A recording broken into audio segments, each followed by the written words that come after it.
Stay tuned. Greetings from the Metro, and I don't know if you knew this, but I'm non-binary. Non-binary is an umbrella term that includes those whose identity falls outside of the gender binary. I actually came out as non-binary back in 2019 when I was 20 years old, and now that I'm 27, I felt like it was about time I discussed what was most impactful on me back in 2019 in terms of coming to terms with my identity. So for a brief background of things, let me introduce Shantae. Shantae is a series of explorative platformer games following the titular Shantae, a half-genie, half-human girl who protects her home of Scuttletown from various threats. The series started back in 2002 with the release of Shantae in Game Boy Color, which, it being a Game Boy Color game released a year after the Game Boy Advance hit the shelves, probably had a hand in the first game's less than successful original release. But the series gained traction in 2010 with the release of the DSi title Risky's Revenge, and since then, Shantae has quickly become one of the most successful indie game franchises alongside the likes of Undertale or Postal. Really insane blunt rotation right there. The series is still going today, with the most recent game being Risky Revolution in 2025, which is even crazier to say as that installment was also given a GBA release years after that console stopped being produced. I guess releasing on ancient hardware is a Shantae tradition, I say, even though it only happened twice. Never mind! I'm a big fan of this character and her series. I've got the merch to prove as such, and I even made it the subject of my short-lived and unlisted merch catalog series of videos. However, for this video's thesis, I will be primarily focusing on Shantae and the Pirate's Curse, the 2014 installment released on the 3DS, a console that, unlike the Wii U, didn't die in 5 years. I played Pirate's Curse back in 2019, and to give my thoughts on the game itself before we get into all the gay shit, I consider it the best in the series. This game is still just as good now as it was when I first played it. It's an all-around masterclass of the Metroidvania genre, and it's a really fun side-scroller with wonderful sprite work, unique explorative levels, and witty dialogue to boot. I think the game is best experienced on a handheld like the 3DS, but it is on other more modern platforms, and if you get on PC, you could play it on Steam Deck to get that handheld experience, even if it won't be one-to-one with the 3DS. I also think this game has some of the best artwork in the series, and arguably my favorite look for Shantae as a character. There's plenty of memorable moments and ideas that are from Pirate's Curse, and I'd argue this game is the best entry point for any newcomers looking to get into the series seriously, and beyond exploring Shantae's tag on Rule 34. But more relevant to my thesis, I really resonated with the character of Shantae. I remember in particular thinking to myself, I wish I could be a cute girl like Shantae, and that got the gears turning in my head that led to me reflecting on my identity. Now, while most would hear that and throw a blahage at me, I actually ended up reflecting on my life up until that point, about how the older I got, the less binary gender really played any role in my life. I'm attracted to people regardless of their gender. I rarely, if ever, think about my own biological sex, even prior to coming out. And I find a lot of gendering society does for things like clothes or hobbies to be silly at best and borderline ridiculous at worst. Which, I am aware sounds like the same thing in a different font, but regardless, I came out as non-binary upon learning about the concept and realizing I related to it. It has been 7 years since I came out as non-binary, and being someone like me has resulted in a lot of experiences in these past 7 years. I am making this video to discuss not just the positives I've experienced from coming to terms with and accepting myself as who I am, but also the negatives I've experienced by virtue of the online queer community, and by extent, general progressive/leftist community being far less inclusive and accepting than they'd want you to believe. I want to place a few disclaimer statements here before we get into all of that though. 1. This video can't exactly avoid discussing various social issues and subjects connected to them. I normally steer away from political subjects with my content because I think most political content is made by radicalized dweebs with loud mouths and no real knowledge on how governments or systems actually work in reality. But I'm of the opinion that social issues like the LGBTQ+ are not inherently political, and people who treat these subjects as if they are inherently political subjects are usually the previously mentioned radicalized dweebs with loud mouths and no real knowledge on how governments or systems actually work in reality. Second, by nature of talking about my own experiences with life as an open non-binary person online, I will also once again be open and vulnerable about these experiences and my feelings. I want it to be known verbally that I am not a monolith for every non-binary person, and I'm only talking about myself and my personal identity under the label. I just felt it important to make it clear as possible that I cannot and will not be speaking for anyone but myself in regards to my experiences as a non-binary person. I will, however, be discussing other groups under the Q+ side of things that I am not a part of when needed, as I feel like my flag isn't the only one mistreated by the online queer community.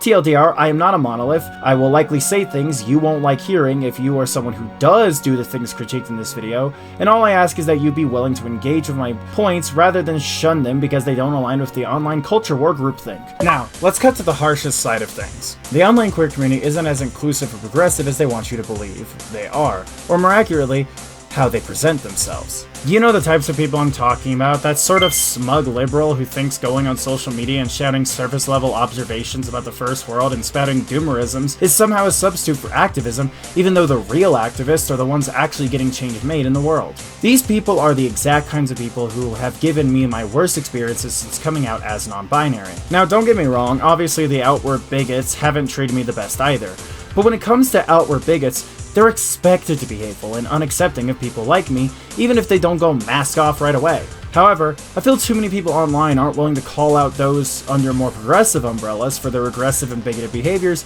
because politically charged individuals online have this us versus them mindset to everything they do, so they foolishly believe anyone who identifies with the same political label as them must be above critique, right? No. Because that's a frankly stupid and childish way to view the world. It's how you end up with clown world beliefs like this idea that your opinion on fucking Star Wars movies somehow indicates your political alignment when no. In the real world, someone's opinion on a movie doesn't equate to their personal politics 9 times out of 10. But the fact so much of social media is filled with people who obsess over and make everything within surface level fiction a culture war debate isn't the only thing that causes the issues I'm discussing. I personally believe the online queer community has failed the Q+ side of the LGBTQ+. Obviously, I'll be focusing on the non-binary side of things, as that's where my own experiences lay, but as I said in my disclaimer, I do want to touch on some other ends of the plus, mainly asexuals. Asexuality is also overlooked and in a lot of cases misunderstood and ignored by those who claim to be progressives. Think about all the people who just willingly ignore the canon sexuality of the few canon asexual characters that exist in popular media. Alistair Hasbin Hotel is my go-to example of this, because people love to headcanon away his canon sexuality in favor of something more quote-unquote appealing to them. I know it might sound silly to bring up a fictional character for this, but it actually is a small part of a greater issue. A greater issue that doesn't even get into the problem of how these same types of people are so obsessed with being seen as acceptable in the eyes of literal bigots.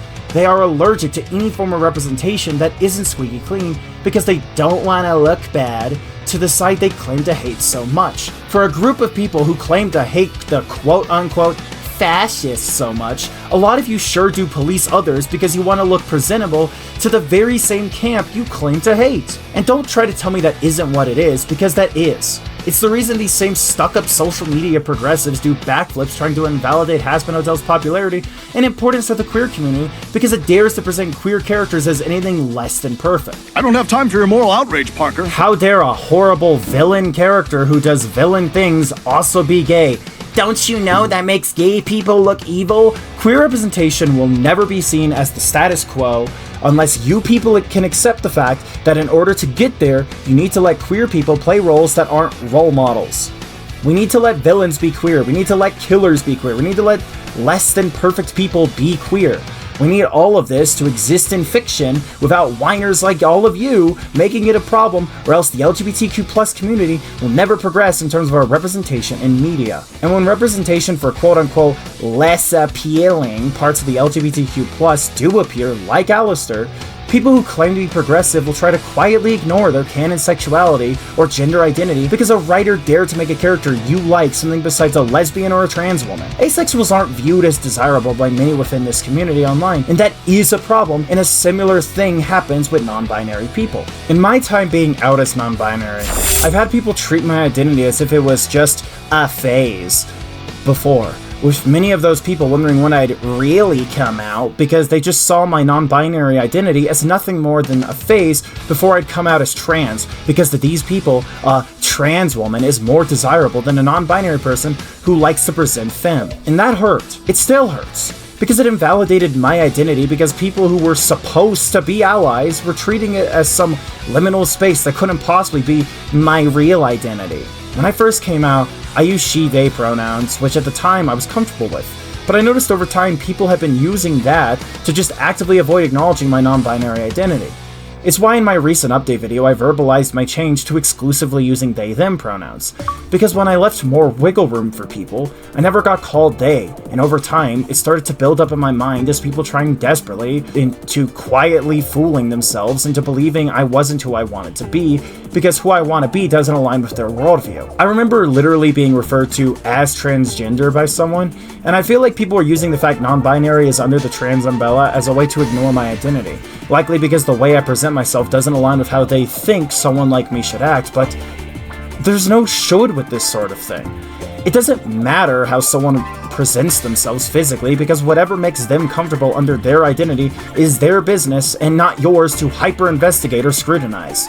But so many of you so-called progressives do just that because you put passing in the eyes of a society you claim to hate above the happiness and comfort of others. It's selfish and reeks of an obsession with wanting everyone to conform to how you think people should look and act, which is hilariously enough another thing from the bigots' playbook. Non-binary people don't owe you androgyny. If a non-binary person wants to be the most gorgeous feminine person of all time, they can do it. By extent, not every person who uses the non-binary label is exactly like me either. Some of us want to look like Classic Testament, others want to look like Strive Testament, and some want to look like something completely out of left field, and all of these are valid forms of expression because there's no right or wrong way to look non-binary or act non-binary, because non-binary, like any gender identity, is whatever works best for the individual using the label for themselves. But progressive individuals want everything to fit into a one-size-fits-all box so it's easy to understand. It's why you get people who try to excuse misgender appeal because, wow, it's way too hard to remember pronouns, because it's complicated and people want things to be simple and easy to understand in a way that applies to everyone in a group, but people aren't simple. Life isn't simple. And just because one person under this identity exclusively uses one set of pronouns or wants to look one type of way doesn't mean that's how they all are. And as stated with the asexuality example from earlier, this isn't a problem just being faced by me or the non-binary community at large. The trans community still face the issue in online queer spaces where people only think about trans women, and trans men are never even considered in conversations because the online queer community is just inherently has a problem with worshiping and obsessing over women and being inherently hostile towards men, trans or otherwise. The answer to misogyny is not and never has been misandry, but so many so-called progressives online subscribe to that idea as if it's going to magically fix the wage gap when all it serves to do is further divide people. I know this entire video's thesis is likely going to make people unhappy. I understand that. But these feelings are ones I felt for a while. I felt pressured by a community who should be my allies to silently compromise just so people can have an easier time at the cost of my own comfort and sense of self. And I'm tired of it. I've had to come to terms with the fact I've suffered from years of insecurity that resulted in my increased anger and isolation in my life. Problems I'm finally coming to terms with and trying to tackle head on. And I'm sure others who felt the same way within this community, regardless of what flag they're under, can relate in some way to all of what I've said today. I'm 27 years old. I was 20 when I first played Pirate's Curse, and Shantae came into my life and helped me come to terms with who I am. But as time has passed, I've grown into who I want to be. And I'm at a point where I'm tired of trying to be acceptable in the eyes of others online just in the hopes I'll be respected. I'm non-binary, and what feels comfortable for my individual identity doesn't affect anyone else's life. And by proxy, nobody else gets to decide who I am or how valid my identity is, because it's valid to me. And while Matt and Aaron Bozen never intended to create Shantae with a non-binary angle, I highly doubt that group of people was even in their line of sight back in 2002, I saw this character and she helped me learn who I wanted to be. I've been Beat Rush Metro, and please, try to be less judgmental towards those who see you as allies. We could all stand to be a little kinder to one another in this world anyway.